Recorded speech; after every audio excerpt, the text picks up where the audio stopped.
Surah Yasin, satu surah sebanyak 83 ayat. Dibuat daripada rotan dan diwarnakan emas. Yang membuat ini adalah seorang pensyarah bidang agama. Nama samaran beliau adalah Ustaz Uci Putra. Beliau merupakan penulis buku ini, Mencari Tuhan. Untuk buatkan ini memakan masa 3 tahun, iaitu bermula pada tahun 2007 hingga 2010 siap, dan pernah mendapat Malaysia Book of Record pada tahun 2017, dan pada tahun 2018 beliau meninggal dunia. Kita diamanahkan oleh keluarga Uci Putra, Puan Umi dan keluarga untuk menjaga balik khat rotan sebanyak 83 ayat satu surah Yasin ini.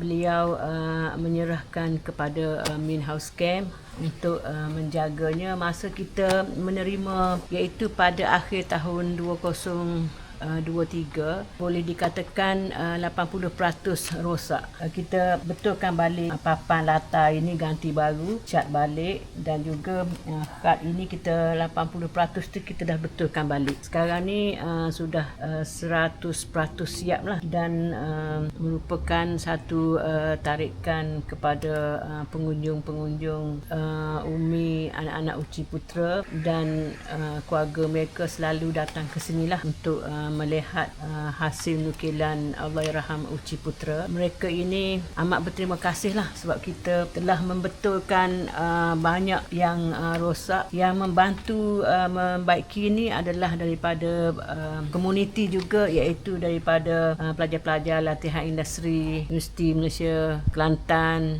daripada Politeknik, daripada USM pun datang mari bantu komuniti setempat, datang usung keluarga-keluarga Min House Camp, pekerja Min House Camp. Termasuk paling kita ingati adalah daripada sukarelawan daripada 15 buah negara. Kita membetulkan ini, membaiki, mengecat balik, menyusun ini memakan masa 1 tahun, iaitu pada Januari 2024 sehingga Disember 2024, selama 12 bulan. 1 tahun lah kita betulkan balik ini. Alhamdulillah mendapat sokongan daripada Agro-Tourism Kementerian Pertanian.